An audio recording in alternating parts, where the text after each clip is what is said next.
gabadhan gede buursinima loo diidan yahay oo waxa la leeyahay gabadha Cabdiraxmaan Cirro ma gabadha ma qabiil buu ka arkaa Cabdiraxmaan Cirro oo gabadhan ma reer buu ka arkaa madaxweyne Cabdiraxmaan Cirro inanta haboon ma reernimo ka arkaa oo wuxuu diidan yahay gabadh gede buursiye inuu kor u qaado oo qabiilnimo ku diidayo oo ninkani waa nin qabyaaladaysta oo cunsuriye miya mise ninkani waa nin Soomaali weyna aniga labada waa inuu iiga jawaabo Cabdiraxmaan Cirro labadaasan jawaabtooda rabaa هذا horta macruur baad ku tihiin war heede showyada soo taqaanaan ma show baa la oran karaa 12ka eeg in shayga caadi lagu gudidaa waxay ka wanaagsan tahay in waxa suurtagal in lagu sheego barasaabku inuu isagu arinta ka dambeeyay in macnaha arintu saas ay wadanaysan tahay arrimaha hoos dhan buu sheegay laakiin wuxuu ku soo gabagabeeyay 12 gabadhii arintii xamar iyo waxa isku beegmay sidaan ninkani waa nin wax walba og hada kiis kalaaji habeen horu dhacay waqtina umu qabanin iska badaayay dadkii uu ololeeyay ee dadka soo koobay war xitaa isaga laftiisa joogay oo hees ka qaaday barasaabku inta kaliya wuxuu noqday showga hees ka qaaday aan ku daar kara hadaan heesti barasaabka laftiisa oo hees ka qaaday showgi ma markuu heestii dhamaystay gabadha kaalinteedii timadaba heesii xaraan isku bedelay markii maanta uu kacdoon uga yaabay oo isidaar ma dhibaato timada wadan isdheheena kulaha arintu way isku beegantay mar hadii dhagax tuur badan ama arrin badan baraha bulshada ka soo laabatay gabadha aanu fasaxaya wuxuu ka hadlay oo kale arrimaha hadda gabadhan lagu aamini karin xaflad sababtoo ah xaflad weligeed ba jirtay tii habeen dhacday waxba kama dhacaan arrimo abni hadii laga hadlo dadku ma imanayaan waxa weeyaan waana khatarteeda leedahay arrimo abnibu ka soo qortaa warmadu shaayo inaadeer reebor ma ba jilacsana may soo ka haystaamo ku soo inaadeer dhageyso 12 marka laga hadlayo war xaflad waa taqaanaan adduunku wuxuu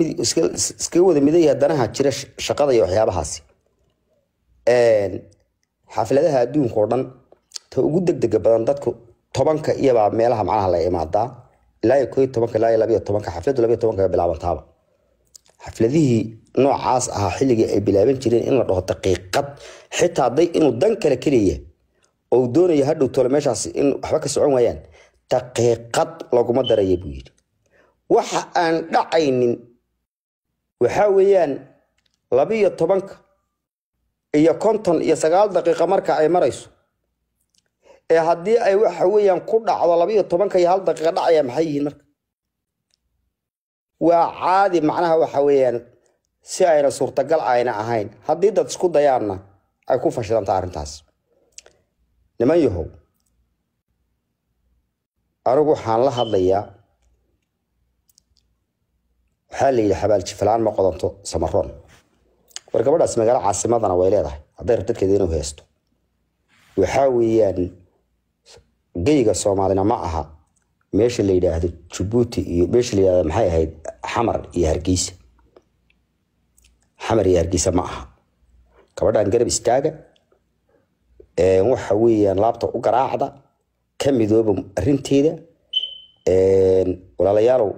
shalay idinkoo Somalilander waad ogeydeen waxa laga saaray Somalilandernimada nimcaan isaga meel baa qaadatay Xamar baa qaadatay gabadha arintii nimcaan way ka sii daran tahay Xamar sababta xilli waxa gabadhu waa gabadh mucjiso waxay ku soo beegantay laakiin xilli Somalilandtii gooni-goosadka ahayd iyo ictiraaf raadintii laga gudbay caadi raasi casayd tuulooya caddo turas dambuna shaqaynayso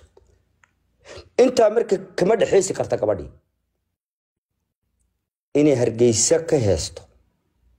waxa ka dhow magaalo qaran inay ka heesto magaalo qaran warnimayo ama waxa tiraahdaan dhab oo cadeeyo oo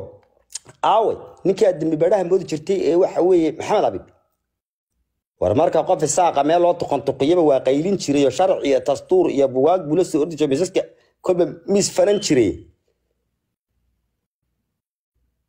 aawe Martin soo hadlaya siyaasi Martin gabadha taageeraya Martin qof doodayo oo dawli oo macna sameynaya waxaan dhihi karnaa waa gabadh iyo Soomaaliya oo midowday halkii gabadha taariikhda Soomaaliya oo 45 sano la isku kari la'aa gabadhii midaysa baan u dhihi karaa gabadhan Samaroon meesha ma degtay nimayo si degdeg ah loo keeno ha looga qalqaaliyo waxa weeyaan jigjiga ugaaskeedii baa la mid noqonaysaa hore bay Soomaaliland u diiday waxa weeyaan inuu meesha joogay taas ku sheegaysaan weey sabab laba qof oo Samaroon ay arinta qadiidan uga wada doon uu kala aragti duwanaadana maba taalaba meesha maba taalaba shalay waxaan laha siyaasadda way fahmeen sababtoo ah wax lagu xiltirtaa jirta xamar waxa weeyaan markii gabadha lagu xumeeyay oo arinteedii ka shaqeyn weyday sax bay ahayd inuu qofka Samaroon u yiraahdo warna markii Soomaaliland baan ahay gabadhana qaran bay ka socotaa calanka tawxiidkii huwanta hargeysa ka caasimadsan xamarta la sheegayo gabadha intaan u kala kiciyayna warkii warba ka yimiday laantii walaalayaal aad haysateen caawa Samaroon waa idin la soo jabtay dhulka taalaan waa ka soo dhacdeen laantii haysateen waalidi ku xumay waalidi ku qalbay sababtuna waxay tahay waxay daan fahminba xisbiga wadani wuxuu u taagan yahay xisbiga wadani waa wadaniyiinta waxa weeyaan ummadda Soomaaliyeed waa wadaniyiinta waxa weeyaan jamhuuriyadda dimuqraadiga Soomaaliya gabadhan xitaa hadday saylac idinku qabsoomi weydo waxa weeyaan niyo Somali State baa dalka degtaa halkan anu talada bixinayo yaana la arkina laba qabiil iyo gabadh qof Samaroon ah oo waxa weeyaan maartay laba qof ku kala aragti duwan maadareeyalow meeshaasi maanta daarood idinku ciliyaa ma jiro in magaciina lagu dhowray ahayd in waxay ahayd iska keen ilaaliyo in laakiin gabadh yarna la yiraahdo ma qabsan karto show waxa weeyaan boorama looga sii horeeyo cirro oo caawa boorama ay u kala xiranta wax la caqabali karo iyo wax dad iyo qabiil damiir u sameyn karo ma ahan waxa weeyaan bahashani dawladii bari bay aaday qabiilkii asla shuban jirteen reer galbeedka isla ahaydeen halkan iyo gabil iyo kala baydka isku dhukan jirteen meesha uu ka baxay habar wal caawa waxba idin ma tari karto wasaas runtu xiniina fulay madareel inta tan kule ule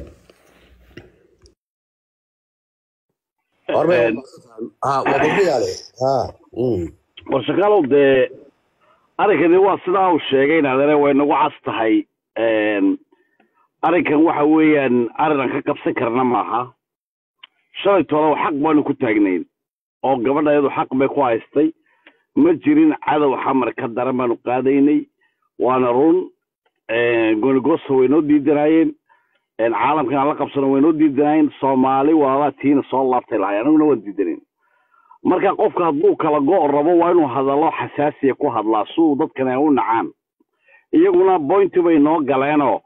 waxa weeyaan iyagii internationalka ahaa baa waxay noqdeen local oo gabadh Soomaaliyeed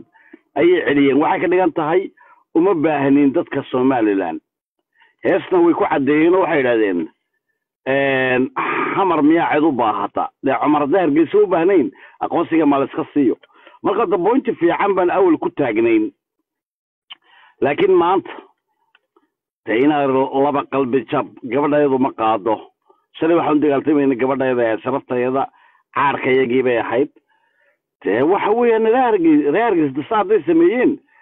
tayaga u taala kolba la jeefiyaa banaan bay sameeynayaan inay ree awdal xineeyay yeeshaan oo ay baxaan dhalinyartoodu hargeysa tagaan no show hargeysa yiraahdaan ay soo kaxeeyaan boorama keenaan garoonka weyn kubadda loo kala xidho mikrofoonada loogu xidho ilaa waagu salaada laga eedaamay masaajidada subaxda adeer halkaa lagu boodboodo cidda timaadee tiraahdo muxuu ahayay waxay dambana madaxa laga togto waa day dhiig leeyihiin adeer wax laga dul qaadan kara ma wax loo dul qaadan karo waxaan kala ma shay waxaanu Soomaaliland oo qulubteeda la og yahay u nacaynay haddana taageersan gabadhayada darteed beed maantana gabadhayada haddii ay lagu sameey waa haba meesha gabadhayadu joogtaan joogna iyada la ficilnahay qadiyad kasta darteed baan u bedelaynaa anu waxaan yaala joojiyo dhulkeeniyo war qurbaan waqti xun baanu nimid waqti xun laa yaa billaah waxaan dhacay ilaahay dhoofin noo diiday ayadoo dhulka iska joogno ama dhiban lahayn ama raganimada meesha ka samayn lahayn marka waxaan leenahay reer awdalow haddaad dhegaysanaysaan weliba dhalinyarta lacag haddaad u baahantihiin baa ku kiristaan annagaa soo dirayna luuqa lambarada ay soo dhiga haddaad run sheegaysaan baabuur kiraysta ama baabuurina shal subta soo kaxeeya gabadha anu taabaan lahay wax kalan ku hadal nooga banaan dee ma jiro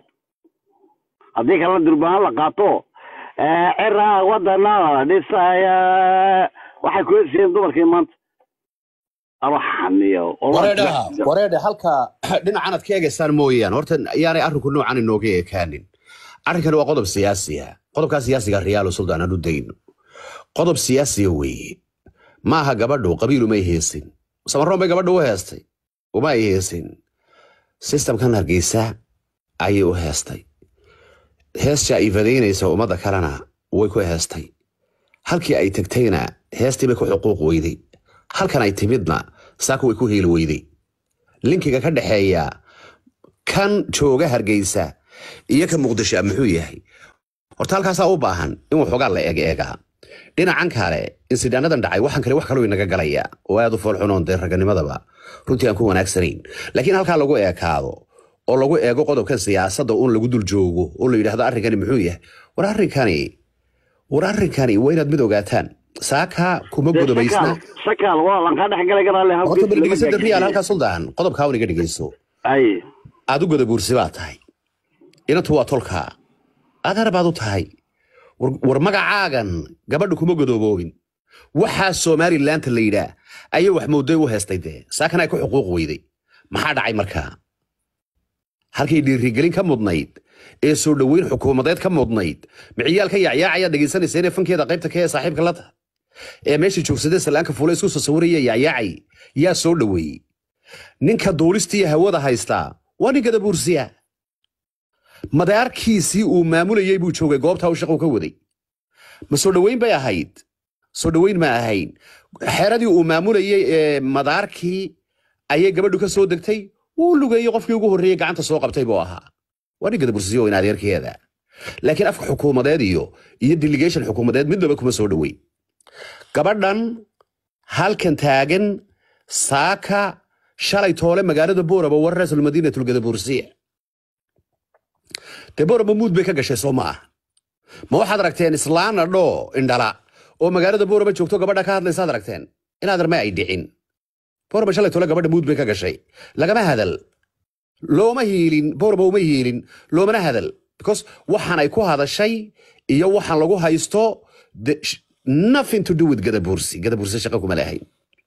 laakiin ninkii tolniba ku taageeray shakaalow arrintu intaad moodaysaa way ka culusay bal waxaad ku darsataa gabadh yaroo caruur ah